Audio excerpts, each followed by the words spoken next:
to MPPSC Adda. I hope you all are doing well and you are very much consistent with your studies.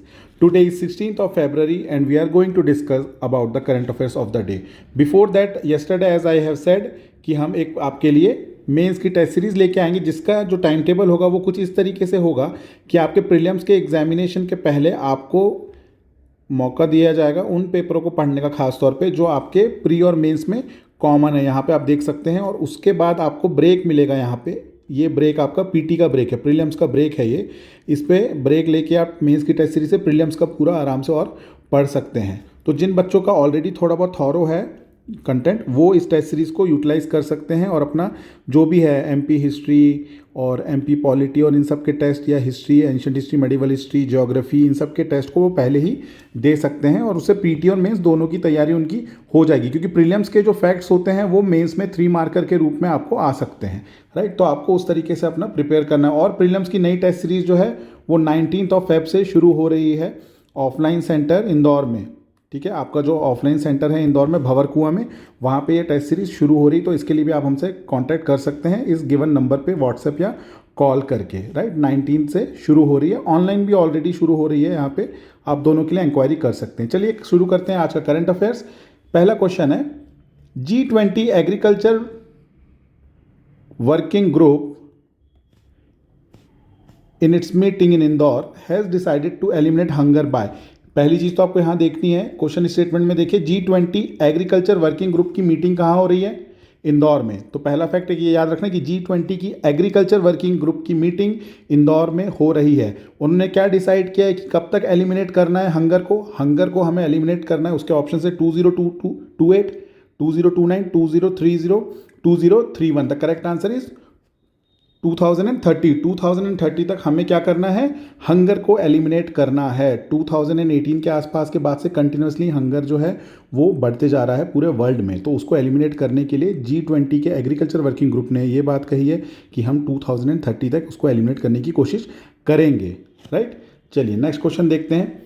Catch the rain campaign has started in which city? ये जो campaign है central government का, ठीक है, ये central government का जो campaign है कैच द रेन कैंपेन, ये कहाँ पे शुरू हुआ है? Option are Bhopal, Indore, Jabalpur and Sagar. The correct answer is Indore. Indore में क्या शुरू हुआ है? Catch the rain campaign, right. चलिए नेक्स्ट क्वेश्चन देखते हैं। सेंट्रल गवर्नमेंट हैज स्टार्टेड नई चेतना कैंपेन अगेंस्ट, नई चेतना कैंपेन, ये याद रखना है आपको। इस तरह के क्वेश्चन आते हैं, नई Chetna campaign, catch the rain campaign. तो कैच द रेन कैंपेन कहाँ शुरू हुआ है? इंदौर में शुरू हुआ है, ठीक है। और जो सेंट्रल गवर्नमेंट की एक और है नई चेतना कैंपेन, ये किसके अगेंस्ट में? अब ये भी क्वेश्चन आ सकता है। तो ये किसके लिए है? ऑप्शन है आपके poverty, unemployment, pollution and gender based discrimination, या फिर वायलेंस अगेंस्ट विमेन। तो correct answer is gender based discrimination जो होता है उसके अगेंस्ट नई चेतना नाम से एक कैंपेन चलाया जा रहा है। क्या नाम है? नई चेतना। इसके पहले हमने कहा कैच द रेन कैंपेन जो है वो रेन के वाटर को हार्वेस्ट करने का है और इंदौर में शुरू हुआ है। सेंट्रल गवर्नमेंट की नई चेतना कैंपेन है वो जेंडर बेस्ड डिस्क्रिमिनेशन, या फिर यहाँ पे आप देख सकते हैं वायलेंस अगेंस्ट विमेन, ठीक है, उसके लिए शुरू किया गया है। Next question, national deaf sports championship started in, ये कहाँ पे शुरू हुई है national deaf sports championship? Options Indore, Bhopal, Jabalpur and Gwalior. The correct answer is Indore. Indore में हो रहा है नेशनल डेफ स्पोर्ट्स चैंपियनशिप। और ये कब से शुरू हुआ है ये championship? It started in 1965।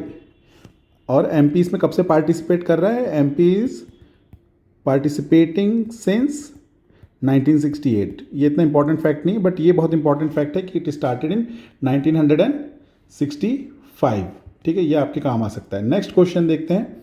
विष्णुवरा temple is in which district? ये अभी न्यूज़ में था रिसेंटली कुछ दिन पहले। विष्णुवरा टेम्पल मध्य प्रदेश के किस डिस्ट्रिक्ट में है? Option are Indore, Katni, Sehore and Gwalior. The correct answer is Katni. Katni में है विष्णुवरा टेम्पल, ठीक है। एक और क्वेश्चन है इससे रिलेटेड, ठीक है, ये है 52 गज Jain pilgrimage site is in which district? 52 गज जो जैन पिलग्रिमेज साइट है वो मध्य प्रदेश के किस डिस्ट्रिक्ट में है? Right, your option are Barwani, Katni, Sehore and Gwalior. The correct answer is Barwani. ठीक है, ये क्या है, ये यहाँ पे क्या है, यहाँ पे आप देख सकते हैं ये आदिनाथ जी की सबसे बड़ी स्टैचू है। ठीक है, इट हैज़ द, ये याद कर लीजिए, it has the world's tallest statue of Lord Adinath. Right, Lord Adinath जो हैं उनका सबसे बड़ा स्टैचू है यहाँ पे। ठीक है, अब ये किस हिल पे है, ये भी आपसे क्वेश्चन पूछा जा सकता है। तो ये है चूलगिरी हिल, चूलगिरी हिल्स ऑफ बड़वानी डिस्ट्रिक्ट, चूलगिरी हिल में ये सिचुएटेड है। ठीक है, और यहाँ पे एक और इम्पॉर्टेंट फैक्ट है, यहाँ पे Kumbhakarna and Indrajit got nirvana at Chulgiri hills. ठीक है, तो ये आपको याद रखना है। अच्छा, एक मुझे कमेंट बॉक्स में बताएं आप, त्रिरत्ना क्या है, जैनिज़्म के त्रिरत्ना किसे कहते हैं, ये मुझे आप कमेंट बॉक्स में बताएं। राइट, यहाँ पे आप पढ़ सकते हैं इसके बारे में। ठीक है, पर्वत पर भगवान आदिनाथ की दुनिया की सबसे बड़ी प्रतिमा विराजमान है। राइट, पहाड़ी पर 25वीं सदी के 11 मंदिर भी हैं। मान्यता है जैन संत कुंभकर्ण एंड इंद्रजीत ने इस स्थान से ही निर्वाणा प्राप्त किया था। तो ये इंपॉर्टेंट है, इसको आपको याद रखना है। चलिए कुछ क्वेश्चन अब हम देखते हैं पॉलिटी से।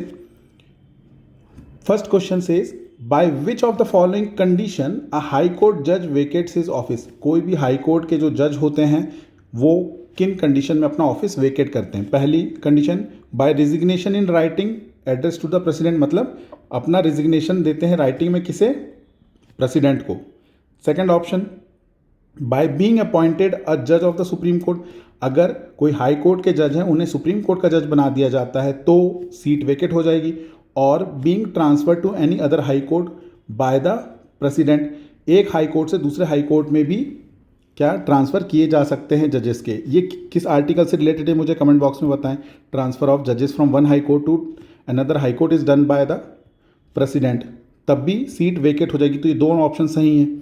Bye removal by the president, president remove कर देता है on an address of both the house of the parliament, अगर दोनों हाउस जो हैं बोल देते हैं तो उन्हें रिमूव कर दिया जाता है तो भी सीट वेकेट हो जाएगी। तो option D will be the correct answer, all of the above. इन तीनों तरीके से वेकेट कर सकते हैं हाई कोर्ट के जज अपनी ऑफिस को। नेक्स्ट क्वेश्चन देखते हैं, which act introduce bicameralism और bicameral legislation in the centre. Centre में बाय कैमरल लेजिस्लेशन कब आया था। Option are 1961 act, 1917, 1919, government of India act 1919 is the correct answer. ठीक है, बाय कैमरलिज्म क्या होता है, जो आपके दो हाउस हैं, कौन कौन से, लोकसभा एंड राज्यसभा। ठीक है, upper house and lower house, this is lower house and this is upper house. ठीक है, तो जब यहाँ 1919 में गवर्नमेंट ऑफ इंडिया एक्ट 1919 आया था तो उसमें जो लोकसभा थी उसका टेन्योर हुआ करता था 3 इयर्स और जो राज्यसभा थी उसका टेन्योर हुआ करता था 5 इयर्स। तो ये क्वेश्चन भी आपसे आ सकता है। तो इसी चीज़ को हम बाय कैमरलिज्म बोलते हैं। बाय कैमरलिज्म मतलब जहाँ लोकसभा और राज्यसभा दोनों आ गए थे। तो सेंट्रल गवर्नमेंट में लोकसभा और राज्यसभा या बाय कैमरलिज्म कब आया था, 1919 के एक्ट में। अब आप मुझे बताएं कि प्रोविंशियल लेजिस्लेशन में कब आया था। सेंटर में तो आ गया था, ठीक है, प्रोविंशियल या फिर स्टेट लेजिस्लेशन में कब आया है बाय कैमरलिज्म, ये मुझे कमेंट बॉक्स में आप बताएं। राइट, आज के लिए इतना ही। आप कंटिन्यूसली रिवाइज करते रहें और जो बच्चे इंटरेस्टेड हैं इस टेस्ट सीरीज़ में जो नया चालू हुआ है, कब से हो रहा है ये, 19 फरवरी से, वो हमें कनेक्ट कर सकते हैं। Thank you very much, have a very good day.